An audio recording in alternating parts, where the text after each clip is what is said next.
నమస్తే, welcome to #you. నేను మీ Rajesh. So ఎట్టకేలకు తెలంగాణ పోలీసులు అతి పెద్ద కేసుని చేంజ్ చేశారు. దేశంలోనే అంటే ఒక పెద్ద రాకెట్ లాగా ఇవాళ పైరసీ భూతం కొంత టాలీవుడ్ని వెంటాడుతున్నటువంటి నేపథ్యంలో ఆ యొక్క రాకెట్ని సైబర్ క్రైమ్ పోలీసులు చేజ్ చేశారు. 4 అరెస్ట్ చేశారు. ఇంకా మెయిన్ ఎవరైతే ఒక డాన్ లాగా ఉన్నాడో, ఈ సినిమాలకు సంబంధించినటువంటి పైరసీ చేస్తున్నటువంటి ఒక మాఫియా డాన్ ఉన్నాడో, ఆ డాన్ని ఇంకా పట్టుకునే క్రమం కొనసాగుతుంది. పెద్ద ఎత్తున పోలీసులందరూ కూడా ఆ ఆపరేషన్ కొంత కంటిన్యూ చేస్తున్నటువంటి నేపథ్యంలో ఇప్పుడు సివి ఆనంద్, మొన్నటిదాకా ఆయన హైదరాబాద్ సిపిగా ఉంటే ఇవాళ నుంచి సజ్జనార్ గారు ఛార్జ్ తీసుకున్నారు. సో ఇప్పుడు సివి ఆనంద్ వెళ్ళిపోయే ముందు ఈ డీటెయిల్స్ అన్ని కూడా ప్రజలకు మీడియా ముందు పెట్టి మరీ వెళ్ళిపోయినటువంటి నేపథ్యం. సో ఈ క్రమంలో అసలు ఇప్పటిదాకా 3700 కోట్లు ఒక టాలీవుడ్కే నష్టం జరిగింది అంటే మొత్తం దేశవ్యాప్తంగా సినీ పరిశ్రమకి ఎంత పెద్ద భారీ బొక్క పెట్టారో ఈ మాఫియా గ్యాంగ్ మనకు అర్థమవుతుంది. అంటే పెద్ద ఎత్తున క్లోనింగ్ చేయటం, లేదు అంటే వాళ్ళ యొక్క సర్వర్లు హ్యాక్ చేయటం, అట్లాగే సినిమాల్ని పైరసీ చేసి చాలా వివిధ వెబ్సైట్లకి అమ్మేయటం. ఇది ఈ రాకెట్ ప్రధాన ఎజెండా. సో ఇటువంటి క్రమంలో భవిష్యత్తులో మెయిన్ కింగ్ పిన్ని ఎప్పుడు అరెస్ట్ చేసే అవకాశాలు ఉంటాయి? మరి సిపి సజ్జనార్ అయిన తర్వాత మరింత యాక్షన్ సీరియస్గా ఉండే అవకాశం ఉంటుందా? ఏం జరగబోతుంది? సో ఈ వ్యవహారం గురించి మాట్లాడదాం. మనతో పాటు ఫిలిం క్రిటిక్ దాసరి విజ్ఞాన్ గారు మనతో పాటు జాయిన్ అవుతున్నారు. మాట్లాడదాం. విజ్ఞాన్ గారు నమస్తే. ఏంటి సార్, ఇప్పటిదాకా మనం చాలా సందర్భాల్లో పైరసీ గురించి మనమే 2-3 సందర్భాల్లో మాట్లాడాం. ఇటువంటి క్రమంలో ఇప్పుడు అతి పెద్ద రాకెట్కి పోలీసులు కొంత వాళ్ళు బండారం బట్టబయలు చేశారు. సో ఏంటి ఇప్పుడు ఆ మెయిన్ కింగ్ పిన్ ఎప్పుడు అరెస్ట్ అయ్యే అవకాశం ఉంటుంది? ఎవరా మెయిన్ కింగ్ పిన్? తర్వాత ఎట్లా ఉండే అవకాశం ఉంటుంది? యాక్చువల్లీ మనకి పహల్గామ్ దాడి తర్వాత వేరే కంట్రీస్ నుంచి మనకి ఆన్లైన్లో డబ్బులు పడుతుంటే దాని మీద రెక్కి నిర్వహిస్తున్నారు. అంటే అప్పట్లో యూట్యూబర్స్ కూడా చాలా మంది అరెస్ట్ చేశారు. ట్రాన్సాక్షన్స్ అవుతున్నాయి. ట్రాన్సాక్షన్స్, విదేశీ ట్రాన్సాక్షన్స్ ఎట్లా అవుతున్నాయి? విదేశీ ట్రాన్సాక్షన్స్ అంటే వీళ్ళకి రావాల్సిన డబ్బు వీళ్ళు ఏదో చేస్తే వాళ్ళు ఇవ్వాలి. ఒక ఆన్లైన్ పని, ఆ పనికి వాళ్ళు ఇచ్చేయడం కూడా ఒక క్రిప్టో కరెన్సీ రూపంలో ఇస్తున్నారు, బిట్ కాయిన్ రూపంలోనో దేనిలోనో. దాన్ని మనీకి కన్వర్ట్ చేయడానికి ఇంకో థర్డ్ పార్టీ యాప్స్ ఉంటాయి. దాంట్లో కన్వర్ట్ చేస్తే ఆ థర్డ్ పార్టీ యాప్స్ ఇంకా దేనికో పంపితే అందులో నుంచి బ్యాంక్ వస్తాయి.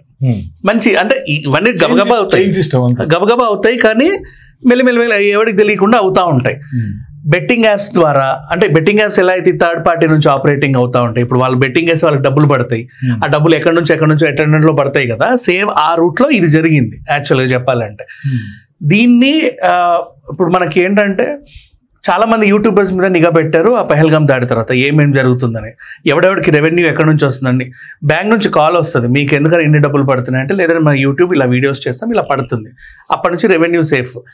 కొంతమందికి ఎందుకు నీకు ఇన్ని డబ్బులు పడుతున్నాయి అది అన్నాడు అనుకో, పట్టుకోవడమే. ఇంకా అది ఆన్లైన్ బెట్టింగ్ ఆడే వాళ్ళని పట్టుకునే క్రమంలో వాళ్ళు ఒక రైడ్ నిర్వహిస్తే అనుకోకుండా ఈ వీడు దొరికాడు.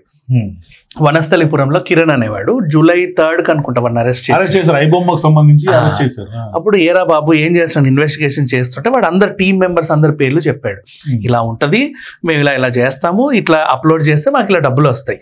పెద్ద సినిమా ప్రజెంట్ బాగా ప్రజాదరణ పొందే పాన్ ఇండియా సినిమా అప్లోడ్ చేస్తే ఇన్ని డాలర్స్ వస్తాయి, చిన్న సినిమా అప్లోడ్ చేస్తే ఇన్ని డాలర్స్ వస్తాయి, అండ్ నెట్ఫ్లిక్స్ అమెజాన్ నుంచి డౌన్లోడ్ చేసి అప్లోడ్ చేస్తే ఇన్ని డబ్బులు వస్తాయి.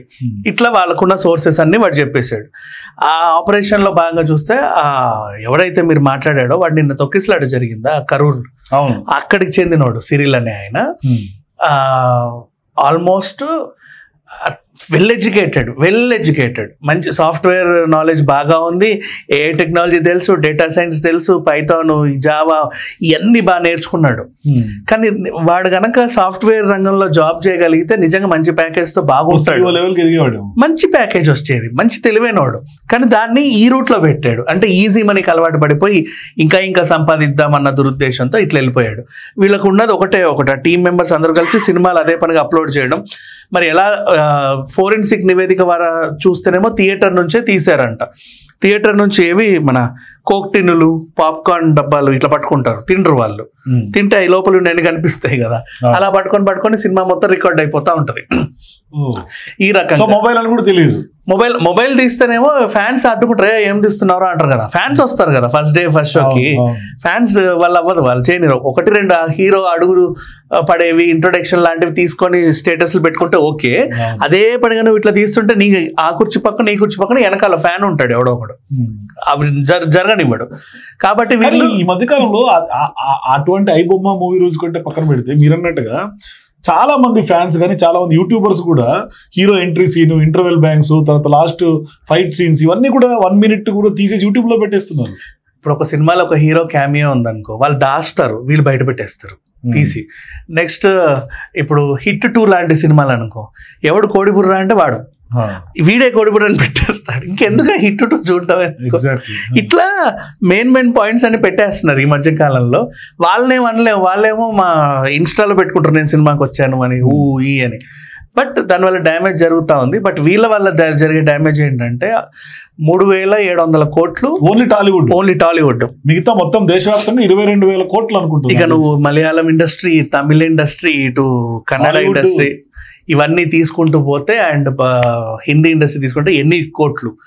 ఇవన్నిటిని కూడా వీళ్ళు ఆన్లైన్లో రకరకాల ప్లాట్ఫామ్స్ నుంచి మళ్ళిస్తే పోలీసులు పట్టుకున్నారు. ఈ ఆపరేషన్ ఎప్పటి నుంచో July 3rd నుంచే జరుగుతూ ఉంది. లాస్ట్ ఇంకా సివి ఆనంద్ గారు లాస్ట్ స్టేజ్లో ఉన్నప్పుడు పాపం ఆయన బదిలీ అయ్యే టైంలో ఆయన ఈ కేసుని సజ్జనర్ గారికి అప్పచెప్పారు. అండ్ టాలీవుడ్ వాళ్ళందరికీ జరిగింది ఏంటనేది వివరించారు. ఇదండి జరిగింది, this is what we happened. Case progress ఈ విధంగా ఉంది. నెక్స్ట్ ఫర్దర్ గా ఆయన కూడా పట్టేసుకుంటారు, పెద్ద విషయం ఏం కాదు. మళ్ళీ ఇప్పుడు ఈ ప్రెస్ మీట్ వల్ల మరి వాడేమైనా జాగ్రత్త పడతాడేమో తెలియదు. బట్ ఈవెన్ దో పట్టుకుంటారు, పెద్ద విషయమేం కాదు ఇట్లాంటి వాళ్ళని పట్టుకోవడం. అండ్ మళ్ళీ కానీ ఇక్కడ ప్రాబ్లం ఏంటంటే ఇప్పుడు వీళ్ళందరూ షూట్ చేసి, వీళ్ళు కొంత సర్వర్లు హ్యాక్ చేసి, షూట్లు చేసి, వీళ్ళు ప్రైవేట్ వెబ్సైట్స్ కి హైర్ చేస్తూ ఉన్నారు ఐబొమ్మ లాంటి మూవీ రూల్స్ కి. అసలు ఆ సైట్ ఓనర్స్ నే అడ్డుకట్టే, అసలు ఆ సైట్ రన్ చేసే వాళ్ళని పట్టుకోలేము. మూవీ రూల్స్ ఎవరితో పట్టుకోలేము. నువ్వు ఈ సైట్ ని నువ్వు బ్యాన్ చేసావనుకో, వెంటనే ఇంకో మూవీ రూల్స్ వచ్చేస్తుంది. అట్లా వాడి సాఫ్ట్వేర్ డెవలప్ అయిపోయింది. కరెక్టే, కానీ ఎవడైతే ఆ వెబ్సైట్స్ డిజైన్ చేశాడో, వెబ్సైట్ రన్ చేస్తున్నాడో, వాడిని ఎందుకు అరెస్ట్ చేయలేము? వాటి ఐపీ అడ్రస్ లన్నీ ఎక్కడెక్కడో ఫారిన్ కంట్రీస్ లో ఉంటాయి. కూడా అబ్రాడ్ లో ఉన్నాడని సివి ఆనంద్ గారు చెప్పారు. నిన్న ఈ మెయిన్ కింగ్ పిన్ కూడా అబ్రాడ్ లోనే ఉన్నారు, అబ్రాడ్ లో ఉన్నారు. ఇక్కడ వాళ్ళు సహకరిస్తేనే కదా వాడు అక్కడ నుంచి అప్లోడ్ చేసేది. అండ్ అక్కడ నుంచి కూడా ఇప్పుడు మన తెలుగు సినిమాలు ఓవర్సీస్ లో రిలీజ్ అయితే వాడు అక్కడికి వెళ్ళి కూడా దాన్ని పైరసీ చేస్తున్నాడు. ఈ హైదరాబాద్కి వచ్చే తీయాలని రూల్ ఏం లేదు. అట్లా రిలీజ్ అయిన సినిమాలు రిలీజ్ అయిన రోజు. కానీ ఇప్పుడు సైబర్ క్రైమ్ చేసి అబ్రాడ్ లో ఉంటే తప్పించుకోవచ్చు అనే ఒక మెసేజ్ వెళ్తా ఇటువంటి ఘటనల వల్ల చాలా మందికి వెళ్తుంది. అంత ఎందుకండి, యూట్యూబ్ లో కూడా బూతులు తిడుతున్నాడు, అబ్రాడ్ లో ఉన్నాడు ఎవడో మొన్న ఏం బిక్కుంటారు, సీఎం ని తిడతాడు, అందరిని తిడతాడు. అట్లా ఉన్నారు. అంటే బయట ఉంటే మమ్మల్ని మీరేం చేయలేరు అనే ఒక ధైర్యంతో వాళ్ళు అట్లా చేసే వాళ్ళు చాలా మంది ఉన్నారు. ఇక్కడ కూడా నేరాలు చేసే వాళ్ళు మనకి ఎయిర్పోర్ట్ లోనే కదా దొరికేది. విదేశాలకు పారిపోతుంటే పట్టుకున్నాము అని చెప్తారు. అట్లా ఇప్పుడు నేను ఏమంటున్నానంటే, మనకి రోజుకు 1,00,000 మంది వస్తారు కదా తిరుమల తిరుపతికి. వెళ్ళేటప్పుడు ఫోన్లు తీసుకొని మళ్ళీ ఇస్తారు కదా. థియేటర్ కూడా అలా చేయొచ్చు కదా, ఏముంది 1000 మంది లోపలికి అలౌ చేయకుండా ఫోన్లు లేనప్పుడు పైరసీలు అవ్వాలా, ఫోన్ లేనప్పుడు పైరసీలు అవ్వాలా, ఎప్పుడో అట్లా అయ్యింది. బట్ అసలు అవ్వాలా మోస్ట్లీ. ఎప్పుడైతే కెమెరా ఉన్న ఫోన్లు వచ్చినాయి అప్పటి నుంచే పైరసీ స్టార్ట్ అయింది. అప్పటి నుంచి ఇవి స్టార్ట్ అయింది. అండ్ థియేటర్ లో ఇంత పెద్ద కెమెరా పట్టుకెళ్తే వాడు పట్టుకుంటాడు కదా, నాట్ అలౌడ్ అది. బట్ ఆ ఫోన్స్ తీసేసుకుంటే మోస్ట్లీ అన్నడితే 90% తగ్గొచ్చు తెలుసా. అంత ఉత్సాహం అవసరం లేదు. 3 గంటలకి నువ్వు అక్కడ పెట్టేసి వచ్చి తీసేసుకుంటే అయిపోతుంది. సేమ్ నువ్వు గుడికి వెళ్ళినప్పుడు అలాగే చేస్తున్నావు. బిర్లా మందిర్ వెళ్ళిన అదే పరిస్థితి, తిరుమలకి వెళ్ళిన అదే పరిస్థితి, క్లాక్ రూమ్స్ లో పెట్టేసి వెళ్ళిపోతాం. అయోధ్యలో కూడా అదే పరిస్థితి, 2 hours 3 hours. ఇంకా కావాలంటే ఒక రోజంతా నువ్వు అక్కడ ఉన్నా సరే నీ ఫోన్ అక్కడే ఉంటది. సో ఎందుకు ఇప్పుడు చాలా మంది విఐపీస్ ని కలిసిన సందర్భంగా కానీ ఫోన్ డివైడ్ చేసి పెట్టిపోవాలి. మినిస్టర్లు కానీ లేకుంటే ఎవరైనా పెట్టాలి, సీఎం కానీ కలవాలంటే అదే పరిస్థితి. సినిమాకి అది పెడితే అయిపోతుంది కదా. స్టార్టింగ్ ఇనిషియల్ స్టేజ్ దగ్గర ఎండ్ కార్డ్ పడిపోతుంది. అవును, అసలు వాడు ఎవడు తీయడు, లోపలికి వెళ్ళడు. సపరేట్ కెమెరా మీరు అన్నట్టుగా అట్లా ఆ లెక్కన పోయి ఫోన్లు డివైడ్ చేస్తే వాళ్ళు పాప్కార్న్ డబ్బాల్లో దీంట్లో కెమెరాలు సీక్రెట్ కెమెరాలు చెక్ చేసి తెచ్చుకోవాలి. అంటే అట్లీస్ట్ డ్యామేజ్ ని more than 50% కంట్రోల్ చేయొచ్చు. more than 50%. ఇప్పుడు వీడు ఎవడో దొరకకపోతే మనం ఎటేటో చూస్తున్నాం. more than 50%. అదే ఫోన్లు తీసేసుకుంటారు. వాడు ఏం చేసి ఇక్కడో ఏదో పెట్టుకుంటాడు, అది పియం అంటది. అప్పుడు తీయాలి ఖచ్చితంగా. మనకి ఎయిర్పోర్ట్ సెక్యూరిటీ సిస్టమ్ లాంటివి పెడితే మాక్సిమం ఇప్పుడు ఇన్ని కోట్లు కదా.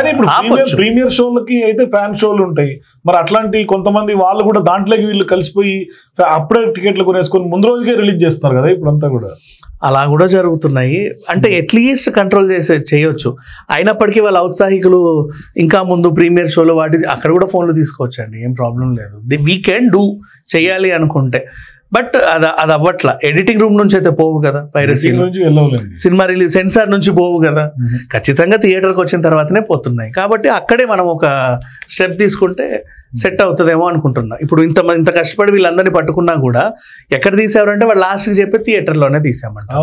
అక్కడే ఏ థియేటర్ అంటే పలానా థియేటర్. ఈ మధ్యకాలంలో తెలిసిపోతున్నాయి ఏ థియేటర్ అని కూడా.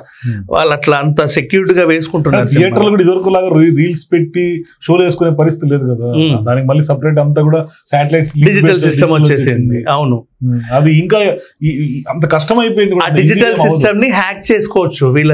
అదే వీళ్ళు చేసింది, హ్యాక్ చేస్తున్నారు. సో ఆ హ్యాకింగ్ చేయకుండా సెట్ చేసి ఇప్పుడు జైలు అండ్ మన విఐపీలు ఉన్న ప్రాంతాల్లో మనకు కొన్నిసార్లు సిగ్నల్స్ రావు, అక్కడ ఇది పెడతారు, జామర్స్ పెడతారు.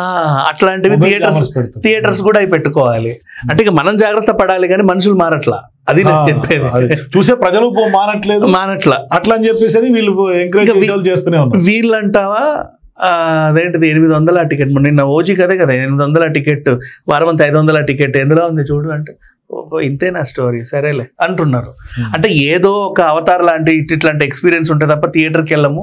ఏదన్నా వస్తే ఫోన్లో చూసుకుందామని జనాలు, మనుషులు మారాలి ఫస్ట్. వీళ్ళు ఎంటర్టైన్ చేసి వదిలిపెడితే ఆటోమేటిక్ గా వాళ్ళు ఆపేస్తారు. ఇప్పుడు వీళ్ళు ఎంటర్టైన్ చేయబట్టే వాడు అన్ని కోట్లు సంపాదించాడు కదా, యాడ్స్ వల్లనో వాటి వల్ల వీటి వల్ల అట్లా. కానీ ఇక్కడ ప్రధానంగా ఇప్పుడు సివి ఆనంద్ గారు ఉన్నంత వరకు కేసు 4 దాకా అరెస్టుల దాకా వచ్చింది. నెక్స్ట్ ఇంకా మెయిన్ వికెట్ పడాలి. మరి ఇప్పుడు సజ్జనార్ గారు ఎక్కిన తర్వాత, ఆయన చార్జ్ తీసుకున్న తర్వాత ఎట్లా ఉండే అవకాశం ఉంటుంది? కేసు మరింత సీరియస్ పెరుగుతుందా, లేకుంటే ఆయన ముందే ఆయన పేరు మీద ఎన్కౌంటర్ స్పెషలిస్ట్ అనే పేరు కూడా ఉంది? ఆల్రెడీ బెట్టింగ్ యాప్స్ మీద ఆయన ఏ రేంజ్ వరకు వెళ్ళాడో మనకు తెలుసు. అండ్ సేమ్ ఆ రూపంలోనే ఇది కూడా. పైగా ఆయన అందరికి ఇంటర్వ్యూలో కూడా చెప్తున్నా, దూకుడు ఎక్కడ తగ్గదు, అదే దూకుడు కొనసాగిస్తా, అదే పంతా ఉంటది నాది అని స్పష్టంగా చెప్తున్నాడు ఆయన. సో చాలా అంటే ఆల్రెడీ ఆపరేషన్ మ్యాక్సిమం లెవెల్లో అయిపోయింది. ఆ ఫారిన్ కంట్రీస్ నుంచి పట్టుకొని మూవీ రూల్స్ అయితే నన్ను అడిగితే మ్యాక్సిమం వీళ్ళని తొందరలో వీళ్ళు బ్యాన్ చేయగలరు అని అనిపిస్తుంది. ఎందుకంటే ఆన్లైన్ లో డబ్బులు పడే ఆ స్టేటస్ వీళ్ళకి తెలిసిపోయింది కదా, ఎక్కడి నుంచి ఎలా ఆ రూట్ తెలిసినప్పుడు నెక్స్ట్ దాని మీద గట్టిగా నిఘా పెడితే ఆపగలరు. ఆపినప్పుడు అవతలోడికి ఇటు నుంచి ఇన్పుట్ ఉండదు, అటు నుంచి ఇటు ఉండదు. సో దొరికిపోతారు, ఈజీగా దొరికిపోతారు. Thank you Vijendra. సో మొత్తం మీద పైరసీ భూతానికి అయితే ఎండ్ కార్డ్ పడే రోజులు దగ్గరకు వచ్చినాయని అనిపిస్తుంది. మరోవైపు మనం కూడా కొంత ఎంకరేజ్ చేయడం తగ్గియాలి. అట్లాగే మనం థియేటర్ దగ్గరే కొంత అడ్డుకట్ట వేయగలిగితే అసలు అక్కడ దాకా కూడా స్కోప్ ఇవ్వకుండా మనం పైరసీని మన దగ్గరే కొంత అడ్డుకట్ట వేసినట్టుగా అవుతుంది. సో మీరు కూడా ఖచ్చితంగా పోలీసుల యొక్క శ్రమ, ఇంత భారీ రాకెట్ ని పోలీసులు చేజ్ చేయటం, వాళ్ళని అరెస్టులు చేయటం మీకేమనిపిస్తుంది? మీ అభిప్రాయాల కింద కామెంట్స్ తెలియజేయండి. For more videos please watch #.